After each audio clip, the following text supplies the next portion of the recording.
The rain hammered against the cracked storefront window of Henderson's Cuts like bullets against glass, each drop creating tiny rivers that distorted the faded gold lettering painted by Caleb's grandfather 43 years ago.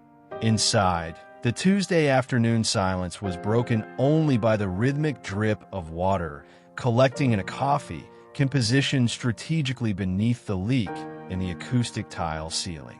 Caleb Henderson wiped down the worn leather of the single functioning barber chair for the third time that hour, his calloused hands moving in the same circular motion his grandfather had taught him when he was 12. The mahogany-framed mirror reflected a man of 31 who looked older, stress lines etched around dark brown eyes, shoulders slightly hunched from the weight of carrying a failing business and fading dreams.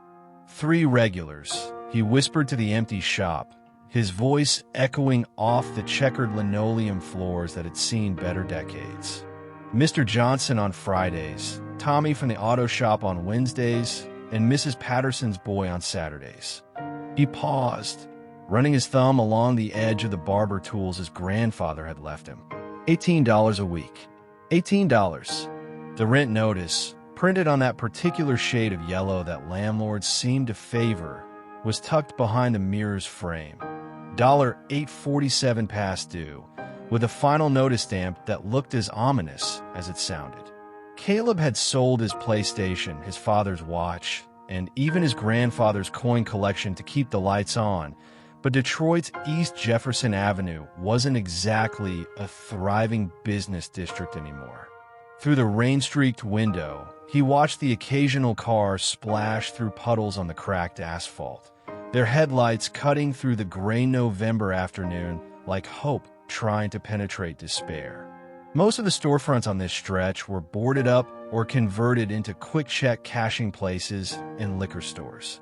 The old Detroit, the one his grandfather had served with pride, felt like a ghost town some days. The bell above the door gave its familiar, rusty chime. Caleb looked up from organizing combs that didn't need organizing, expecting to see one of his regulars early for their appointment. Instead, a tall man in an expensive-looking black wool coat stepped through the doorway, shaking rain from his shoulders. Water dripped from his graying hair onto the collar of what appeared to be a designer sweater. "Excuse me," the man said, his voice carrying that distinctive cadence that Caleb recognized but couldn't immediately place. "I'm sorry to bother you, but my car broke down about 2 blocks from here, and my phone's dead. Could I possibly use your phone to call for help?" Caleb blinked, processing not just the request, but the face that was making it. The strong jawline, the intelligent eyes, the way he carried himself with quiet confidence, even while soaking wet and clearly frustrated. It took exactly 3 seconds for recognition to hit him like a physical force. Caleb started, then stopped, wondering if he was hallucinating from stress and too much coffee. "I'm having a really bad day," Denzel Washington said with a self-deprecating smile, seemingly unaware that he'd just walked into a failing barbershop on the east side of Detroit. "AAA is going to take 2 hours, and I'm supposed to be at the Fox Theater for a sound check in 45 minutes. Caleb stood frozen for a moment, his brain trying to catch up with reality. Denzel Washington, Academy Award winner, Hollywood legend, the man whose movies had gotten him through some of the darkest nights after his grandfather's funeral, was standing in his grandfather's barbershop, asking to use the phone. Of course, Caleb finally managed, gesturing toward the old rotary phone mounted on the wall behind the register. "Please, make yourself comfortable." As Denzel moved toward the phone, Caleb noticed the way the actor's eyes took in the shop. Not with judgment, but with the kind of curiosity that suggested genuine interest. His gaze lingered on the black and white photographs of customers from decades past, the vintage Barbicide jars, and the hand-painted sign that read, "Every man deserves to look his best." "This is a beautiful shop," Denzel said, pausing before picking up the phone. "How long has it been in your family?" "Since 1981, Caleb replied, pride momentarily overriding his nervousness. "My grandfather opened it when he moved up from Alabama. Said Detroit was where a man could make something of himself if he worked hard enough." Denzel nodded slowly, and something in his expression suggested he understood the weight of that statement. He dialed a number, waited, then shook his head. "Still busy." He turned back to Caleb. "Your grandfather sounds like he was a wise man." "He was." Caleb's voice carried the kind of reverence reserved for true heroes. "Taught me everything I know about cutting hair, treating people right, and—" He gestured around the shop. "Keeping dreams alive, even when they're on life support." The rain continued its assault on the window, and both men seemed to register the sound at the same time. Denzel looked at his watch, then at the rain, then at Caleb. "Listen," he said, "I know this might sound crazy, but I'm going to be stuck here for a while anyway. Would you mind if I got a trim? I've got this event tonight, and honestly—" He ran his hand through his damp hair. "I could use a professional touch." Caleb felt his heart skip. "Mr. Washington, I mean, you don't understand. I only have 3 regular customers. I'm not exactly running a high-end salon here. I can't charge you what someone like you is used to paying." Denzel smiled. That genuine, warm smile that had graced movie screens for decades. "What's your name?" "Caleb." "Caleb Henderson." "Well, Caleb Henderson, I've been getting my hair cut for 57 years. And some of the best cuts I ever got were in places that looked exactly like this." He gestured toward the barber chair. "Besides, something tells me your grandfather taught you well." Caleb hesitated, his hands trembling slightly as he processed the surreal nature of the moment. Here was one of the most famous actors in the world, offering to be his customer, and all he could think about was the rent notice behind the mirror and the fact that he hadn't had a customer all day. "I don't have money to pay a movie star," he said finally, the words tumbling out before he could stop them. "But I can give you the best cut of your life." Denzel's expression shifted, and for a moment, Caleb saw something beyond the celebrity facade, a recognition of struggle, of dignity maintained in the face of hardship, of a man doing everything he could to honor something bigger than himself. "Then that's exactly what I'm hoping for," Denzel said, settling into the barber chair. As Caleb draped the cape around Denzel's shoulders, his hands steadied. This was what he knew. This was what his grandfather had taught him. In this chair, with these tools, every man was equal. Every man deserved respect, attention, and the kind of care that went beyond just cutting hair. "So tell me about this place," Denzel said as Caleb began working, his voice carrying genuine curiosity. "Tell me about your grandfather." And as the rain continued to fall on East Jefferson Avenue, 2 men from vastly different worlds began a conversation that would change both of their lives forever.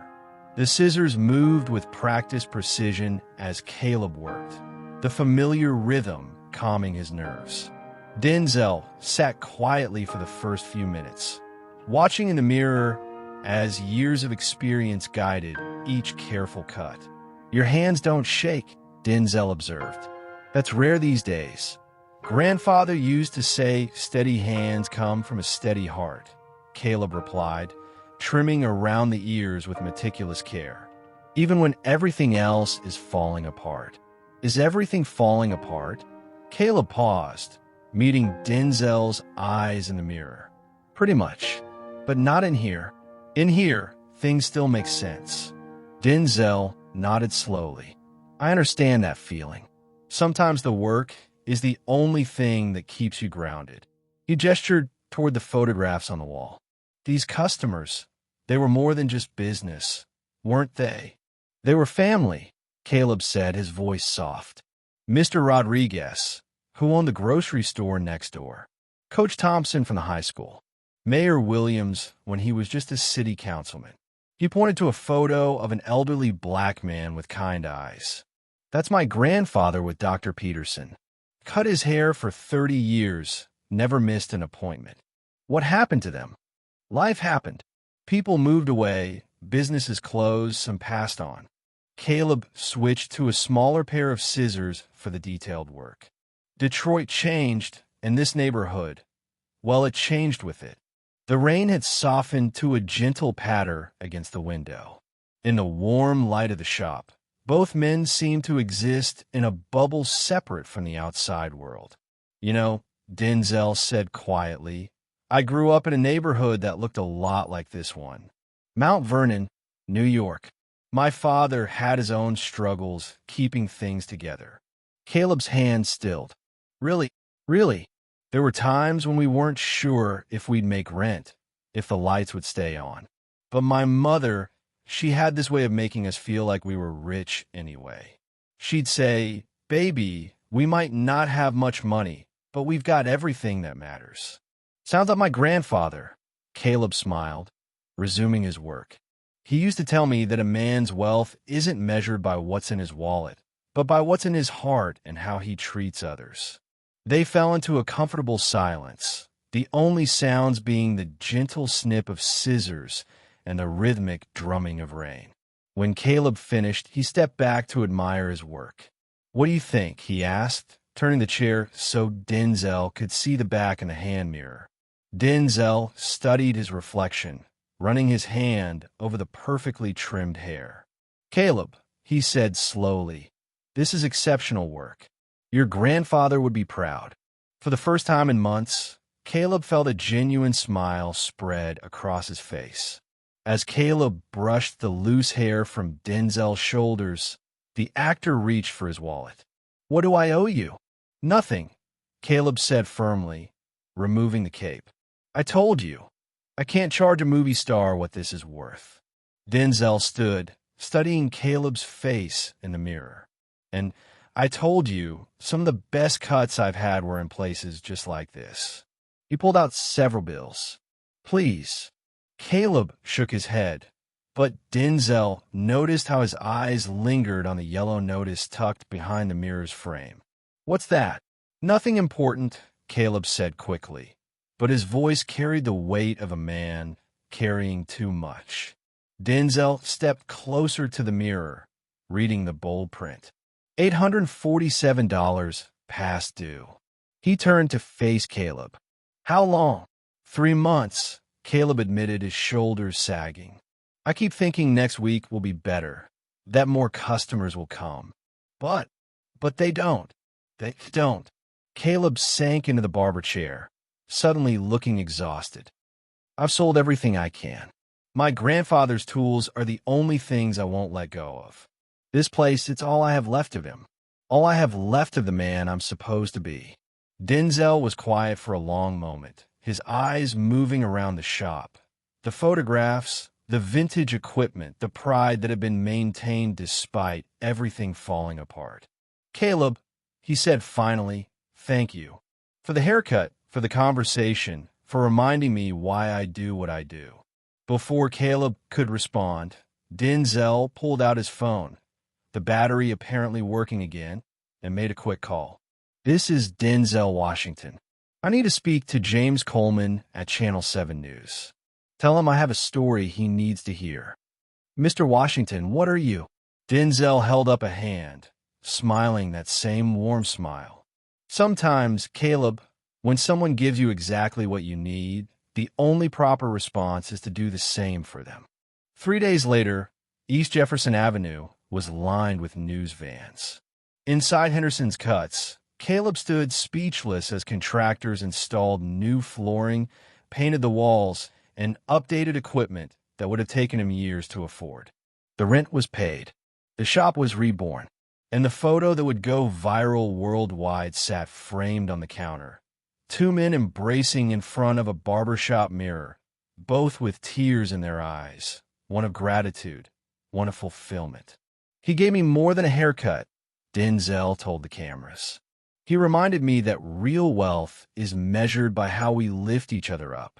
As the reporters packed up and the crowds dispersed, Caleb Henderson sat in his grandfather's chair, looking at a shop full of hope and an appointment book full of customers who wanted to experience the magic of a place where everyone, movie star or struggling man, was treated with dignity. The rain had stopped. The sun was finally breaking through,